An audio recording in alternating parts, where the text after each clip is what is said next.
बिजली का बिल बहुत ज़्यादा आ रहा है। लाहौर की एक बहुत बड़ी सोलर कंपनी है, उन्होंने लगाया था लेकिन बैटरियां भी ख़राब हो रही हैं।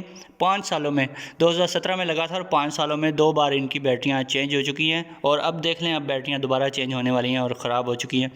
अब ये 1.5 लाख की 4 बैटरियाँ इन्होंने ली हैं, तो अब ये अगर साल 1.5 साल बाद दोबारा इनको परचेज़ करनी पड़ जाए तो इस ट्यूबुलर बैटरी का क्या फ़ायदा। यही ट्यूबुलर बैटरीज़ अगर सही सेटिंग की हो तो 7 साल तक चलती हैं। अगर आपकी बैटरी भी 7 साल तक नहीं चल रही तो फिर आपको भी अपने इन्वर्टर की प्रोग्रामिंग चेंज करने की ज़रूरत है और देखने की ज़रूरत है इसमें क्या क्या प्रॉब्लम्स हैं। अस्सलामुअलैकुम वरहमतुल्लाहि वबरकातुहू। दोस्तों, कैसे हाल हैं आपके। देखा जैसे कि आपने ये इन्वर्टर इन्होंने 5 साल पहले 2017 में लगाया था। लाहौर की एक सोलर कंपनी है, उसका मैं नाम नहीं आपको बताऊंगा। इनके पास बिल है बाकायदा, तो इन्होंने 5 लाख रुपए के करीब ख़र्चा किया था, तो इनको कोई भी बेनिफिट नहीं हो रहा।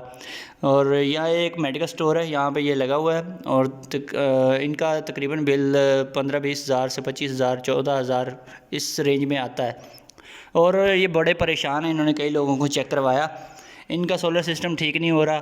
कुछ आते हैं लोग प्लेटें प्लूटें साफ़ करके चले जाते हैं, या सोलर पैनल्स जो है उनको उनकी सफाई करने के बाद उनके कनेक्शन वगैरह उल्टे सीधे करके फिर दोबारा चले जाते हैं, या फिर प्रोग्रामिंग को छेड़छाड़ करके चले जाते हैं। लेकिन सिचुएशन जो है वैसे की वैसे ख़राब रहती है। मौसम गर्मियों का हो या सर्दियों का, इनकी बैटरीज़ कभी भी मुकम्मल चार्ज नहीं होती। इनका लोड भी इतना ज़्यादा नहीं है।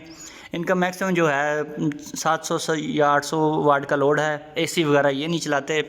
तो इन्होंने 5 साल पहले 5 लाख रुपए लगाया था लेकिन फिर भी कुछ भी फ़ायदा नहीं हुआ। देखें इनकी जो है प्रोग्रामिंग चेक करते हैं तो इसमें बैटरी टाइप इन्होंने यूएससी रखी हुई है। तो देखते हैं इन्होंने क्या सेटिंग की हुई है, क्या इन्होंने कोई करंट वगैरह कम रखा हुआ है या वोल्टेज कम है जिसकी वजह से ये चार्जिंग नहीं हो रही। तो मैं देख के हैरान हो गया कि करंट भी तेज़ है, वोल्टेज भी ज़्यादा है, सारा कुछ ओके है, लेकिन फिर भी चार्जिंग नहीं हो रही। तो इसमें कुछ मुझे मसाइल नज़र आए, तो मैं आपको बताता हूँ। सबसे पहले 16 नंबर सेटिंग को देख लें। SNU रखा हुआ है, यानी सोलर एंड यूटिलिटी मिल के चार्ज करते हैं बैटरी को, ये नहीं होना चाहिए। तो इसको CSO पे रखना चाहिए ताकि चार्ज सिर्फ सोलर के ऊपर हो दिन के टाइम और रात को ऑटोमेटिक वापडा के ऊपर तो हो गई। तो अब आते हैं इनकी जो है नेक्स्ट सेटिंग को देखते हैं कि इसमें और क्या क्या प्रॉब्लम्स हैं। तो आपको देख के हैरत होगी कि इन्होंने जो है बल्क चार्जिंग वोल्टेज जो 26 नंबर के ऊपर होते हैं वो बिल्कुल सही रखे हुए हैं। 58.4 58.4 वोल्टेज बिल्कुल चार्जिंग वोल्टेज एक्यूरेट हैं, जबकि 27 के ऊपर जो फ्लोट चार्जिंग वोल्टेज हैं ये भी इन्होंने 58.4 रखे हुए हैं, जो कि बहुत ज़्यादा है। इसकी वजह से इनकी बैटरियाँ डेड होती हैं, उनका पानी बाहर निकलता है, बॉइलिंग होती है बैटरियों के अंदर। तो ये कभी भी ज़्यादा नहीं रखनी चाहिए। इससे ये होता है कि रात को जब ये जो है उसके ऊपर वापडा के ऊपर चार्जिंग होती है तो सारी रात बैटरियाँ वापडा के ऊपर चार्ज होती रहती है, इसकी वजह से इनका बिल बहुत ज़्यादा आता है। ये कभी भी ज़्यादा ना रखें। लोग अक्सर ट्यूबुलर बैटरी लगा के इन दोनों सेटिंग्स को ज़्यादा कर देते हैं, ज़्यादा कभी नहीं करना चाहिए। इसको 54 वोल्ट 4 बैटरियों के लिए रखना चाहिए। तो दोस्तों, अब इनका जो है बिल भी कम आएगा और इनकी जो चार्जिंग है वो भी ज़्यादा नहीं होगी, ओवर चार्जिंग नहीं होगी, यानी कि कट ऑफ जो है पॉइंट अचीव ही नहीं होता था। बैटरियाँ हर टाइम लगी रहती थी चार्जिंग के ऊपर और चार्जिंग मुकम्मल होती नहीं थी। दोस्तों, ये इस इन्वर्टर की शीट है, ये 5 किलोवाट का इन्वर्टर है और MPPT 80 एम्पेयर का इसमें, और 48 वोल्ट DC यानी 4 बैटरियाँ और 93 एम्पेयर यानी कि DC बैटरियों से ये लेता है। AC आउटपुट जो है इसकी 22 एम्पेयर यानी 22 एम्पेयर तक का लोड हम इसके ऊपर चला सकते हैं। और चार्जर इसका जो है इसमें AC चार्जर मोड लिखा हुआ है 35 एम्पेयर और 54 वोल्ट DC बैटरी है, मैक्सिमम 60 एम्पेयर और डिफ़ॉल्ट जो है 30 एम्पेयर लिखा हुआ है, यानी कि चार्जिंग इतनी ये करवा सकता है। और AC आउटपुट जो है इसकी वही again 22 ampere solar charger mode. यही किसी इन्वर्टर की सबसे पावरफुल चीज़ होती है, इससे पता लगता है इन्वर्टर कितना पावरफुल है। दोस्तों, ये देखें इसका MPPT जो है 80 एम्पेयर का है, 48 वोल्ट DC है, ठीक है। और ये 40 वोल्ट जो है इसकी मिनिमम सोलर वोल्टेज रेंज लिखी हुई है, यानी कम से कम 40 वोल्ट होंगे तो यान होगा, और 145 वोल्ट DC इसकी मैक्सिमम रेंज है। दोस्तों, इसके बाद इनके सोलर पैनल्स मैंने देखे ऊंचे तो लगाए हुए हैं काफ़ी, और इनके ऊपर मैक्सिमम टाइम जो है धूप भी आती है। और प्रॉब्लम ये है कि ये तकरीबन चौथी या 5वीं मंजिल के ऊपर लगे हुए हैं। तो इतनी ज़्यादा हाइट के ऊपर इन्होंने सिर्फ जो एक 10 mm की वायर लेकर इन्होंने यूज़ की हुई है, नीचे जो करंट इन्वर्टर तक जाता है।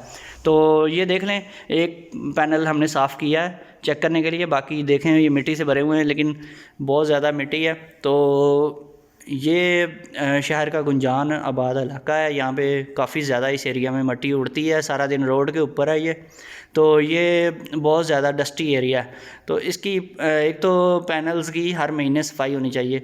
दूसरा मसला जो है, इसका मेन जो मसला है वो ये है कि इन्होंने जो पैनल्स लगाए हुए हैं ये अपनी पूरी कैपेसिटी भी नहीं दे रहे और अप्रॉक्सीमेटली हाफ जो है ये वर्किंग कर रहे हैं।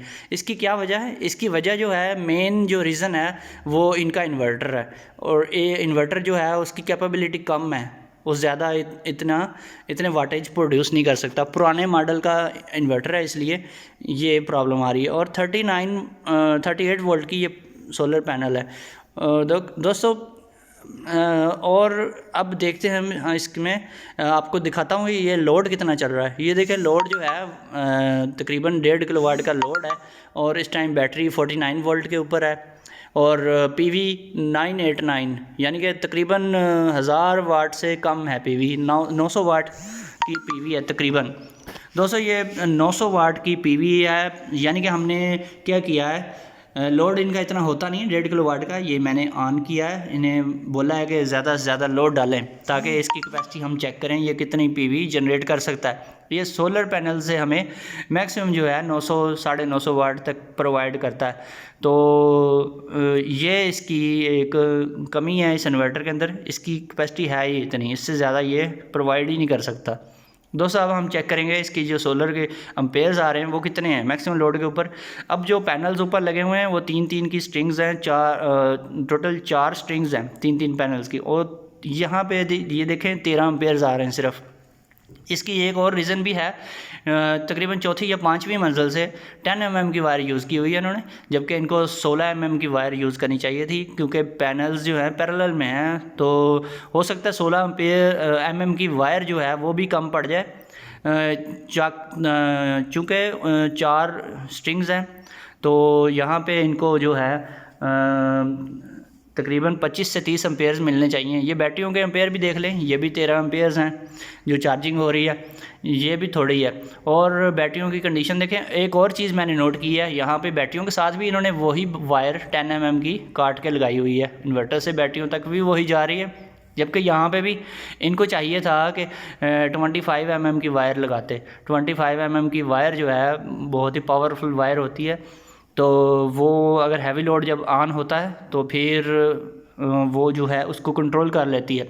अगर ये 10 mm की वायर लगाएंगे तो हैवी लोड के ऊपर जो है वोल्टेज ड्रॉप हो जाते हैं, बैटरियों के इन्वर्टर तक पूरे वोल्टेज नहीं पहुंचते, जिसकी वजह से इन्वर्टर माल फंक्शनिंग करता है और प्रॉब्लम होती है। जब भी किसी सिस्टम को चेक करें, उसकी AC इनपुट के एम्पेयर्स भी चेक करें और AC आउटपुट के एम्पेयर्स भी चेक करें। बाज़ बात तो यूँ होता है कि इन्वर्टर जो है उसकी रीडिंग सही नहीं होती, तो इसलिए मैं ये लाजमी चेक करता हूँ।